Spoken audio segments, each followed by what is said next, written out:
I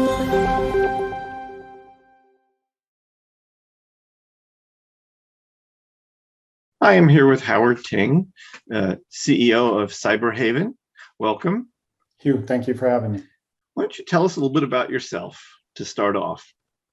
Yeah, so I'm the CEO of Cyberhaven. We're a company that's building a data detection and response platform, but I've been around cybersecurity and identity management for probably 25 years almost now.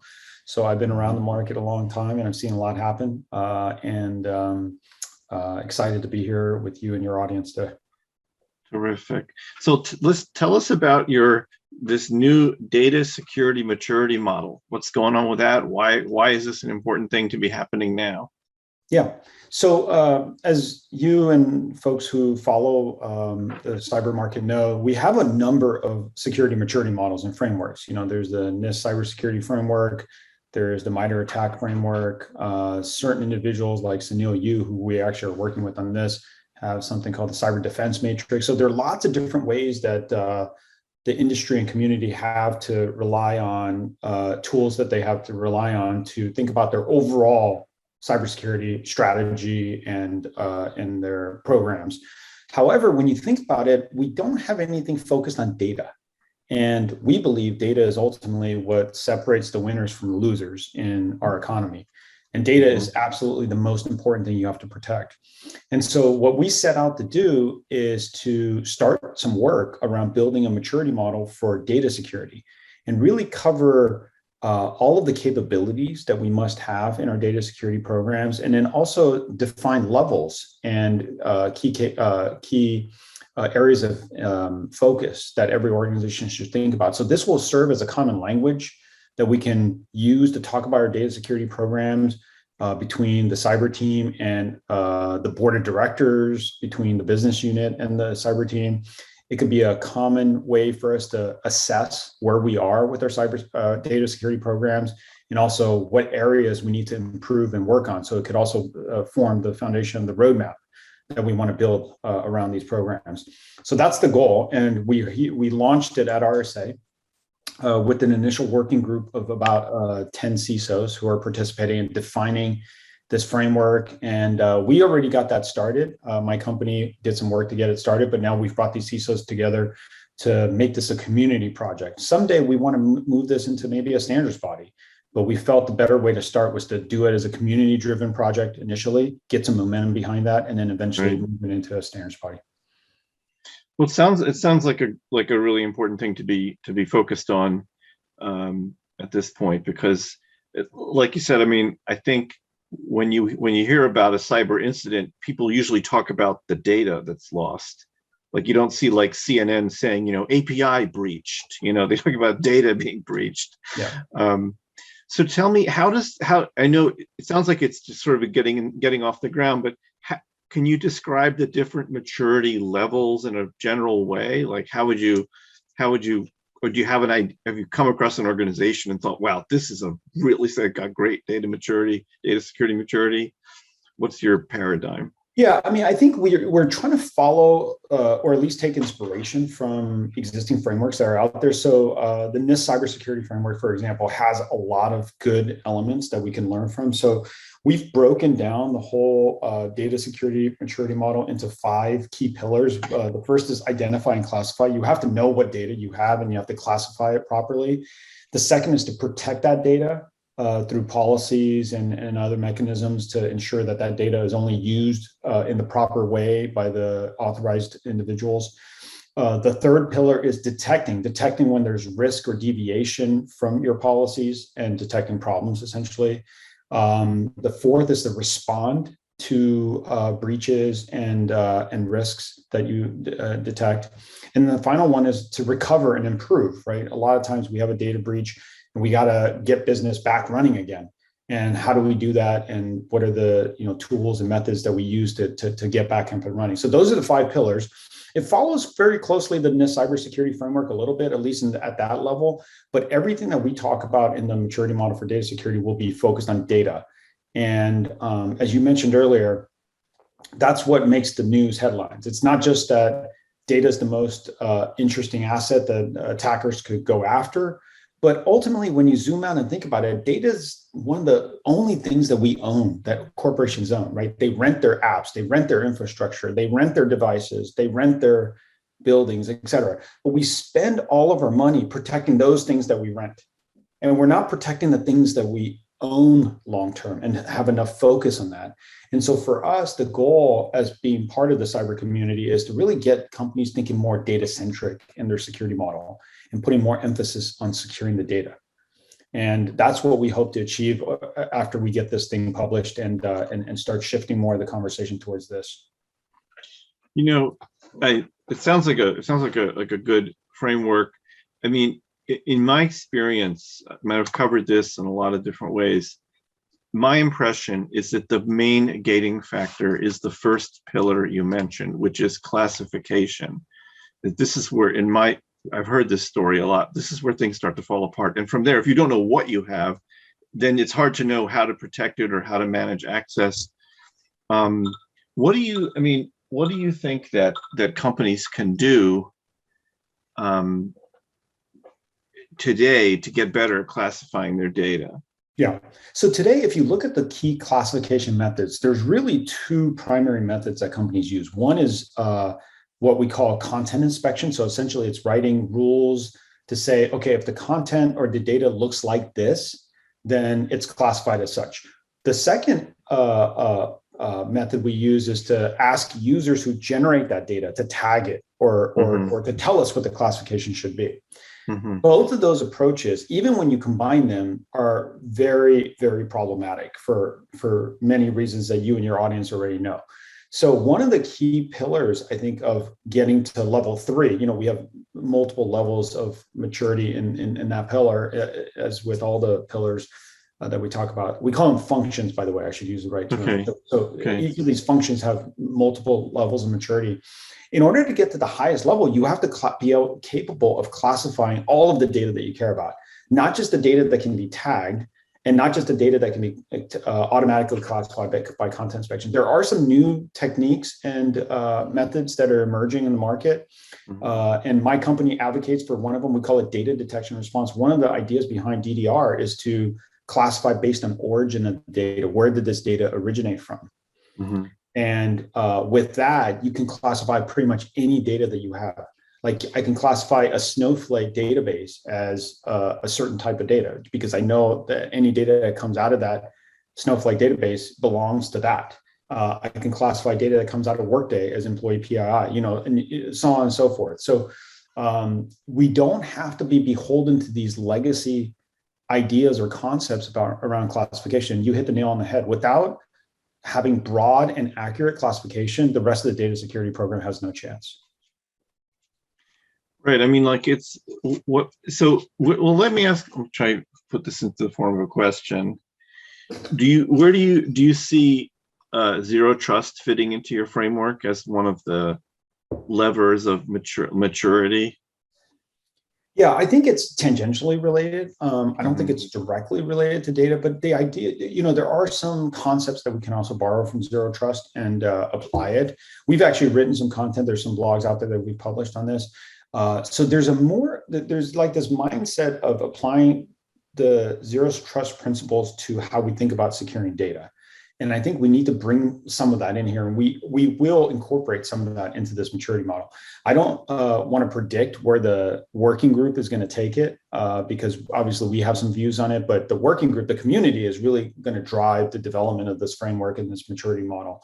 And we're just getting started. We just formed the working group. They're going to start really working on this project in the second half of this year and maybe earlier into next year. We hope to publish a V1 sometime next year and continue to get community feedback and ideas. And I would expect that even in that V1, we'll have some good incorporation of zero trust principles, but we'll continue to iterate on it with feedback from the community. Interesting. So how does Cyberhaven fit into this? It's first of all, I personally was the one that initiated this project, and I did it with purely a mission-driven intent. I told you I've been in cyber since 2000, and in these 23 years or 22 and counting years that I've been here, I see that we continue to spend a lot of money and energy doing things that are kind of like table stakes, things that really don't make a difference. And I've worked for some pretty phenomenal success stories in cybersecurity. If you look at my profile, if I look at the largest cyber companies today, Hugh, they protect our networks and our devices, right? CrowdStrike, Sentinel-1, Palo Alto, Zscaler, et cetera. I'm an alumni from several of these companies. They protect our networks and devices. But as I established earlier, those are things that we rent. And those are things that are indirectly related to the thing that we care about the most, which is the data. And so when you think about, okay, who is the most prominent, dominant data security company? You would struggle to name that company, right? And so we started this project. The company backed my ambition here. I started this project because I wanted to help move the industry's thinking and shift it towards figuring out how to secure our data better and more effectively.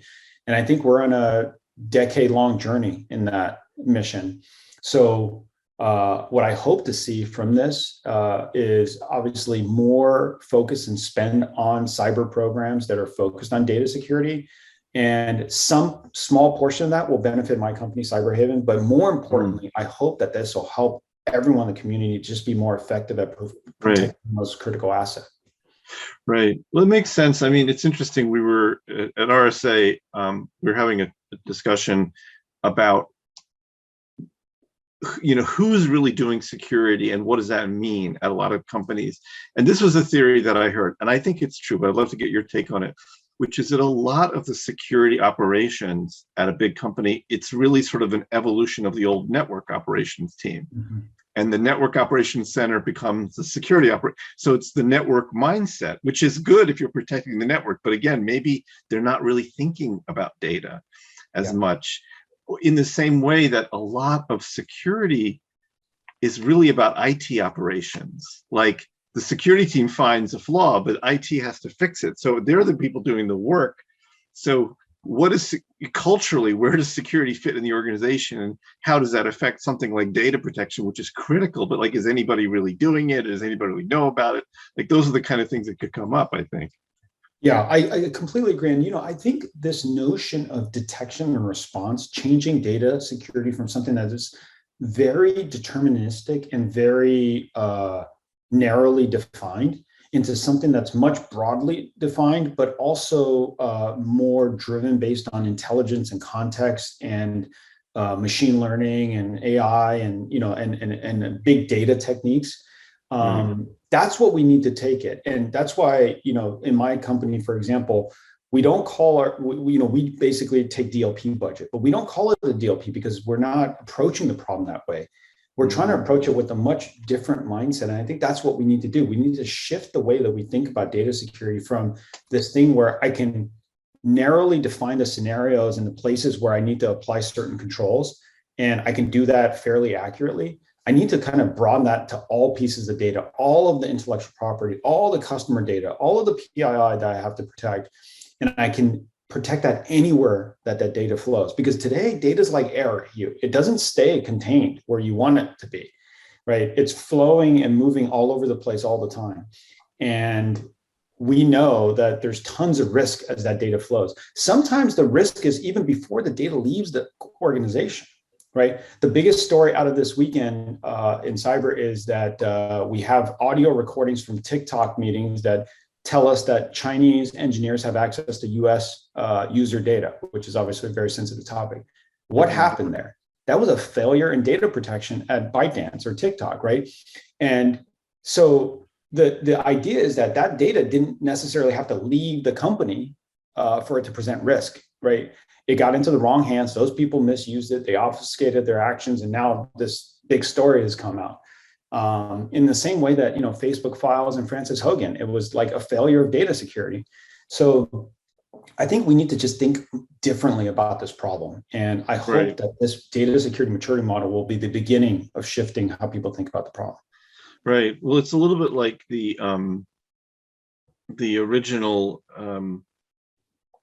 WikiLeaks scandal from about 10 years ago, where I can't remember her name, but the soldier who published a lot of military information from Afghanistan, and it was the focus was on her. I mean, it was a him then on this breach. But the question that I thought didn't really get asked is how was someone who was like a corporal in the army able to walk out of a trailer with 700 megabytes of or gigabytes of top secret information, and like there's a failure right there. And what so you wonder like what's really being done about it. And these are and or if you look at like this week, even though there was a verdict in the Capital One case where a former insider found 100 million customer records on a misconfigured cloud volume. Yeah. And that's like, and what's interesting too, so here are 3 years later, they're finally resolving that case. Takes a long time to figure out. Some of the biggest news, I mean, even the biggest news in society, one of the biggest events in society in those last few months, right? The leak of the Supreme Court judgment on Roe v. Wade. There's there a failure of data security by the Supreme Court, by the highest offices of government. So it tells you that this is a massive, right now, seemingly unsolvable problem. And I think that I think it's a problem that can be solved. We just have to change our thinking about it. Yeah. Well, in terms of the court, I think lawyers in general are not great at data security in digital terms. I mean, there's a notorious case of a law firm that leased a copier. I don't know if you ever heard this story, but a copier is basically a computer, and they realized when they got it that it had previously been leased by another law firm, and all the documents from the other firm were still in memory. And so they had this ethical dilemma. Should we look? Because they were involved in litigation against this other firm. And I don't know what they did. Maybe they like sent it back and had it erased or something. But there it was. I mean, they literally, this law firm, like it rolled out the door, 5 million classics, secret legal documents went into another firm. So these things are coming at us from all directions, Yeah. You would like to think that if it was a reputable law firm, they would have sent it back. But if it was like a personal injury attorney, maybe they did different action. Who knows? This was a big firm in New York, so I hope they did the right thing. Yeah. Well, anyway, Howard, it was really great talking to you. Lots to do. I hope we'll have to do a follow-up as your working group evolves and starts to publish, standards and other things. So I'll follow this story. But thank you for being with us today, and I hope to talk to you again soon. Thank you, Hugh. All right, thanks so much.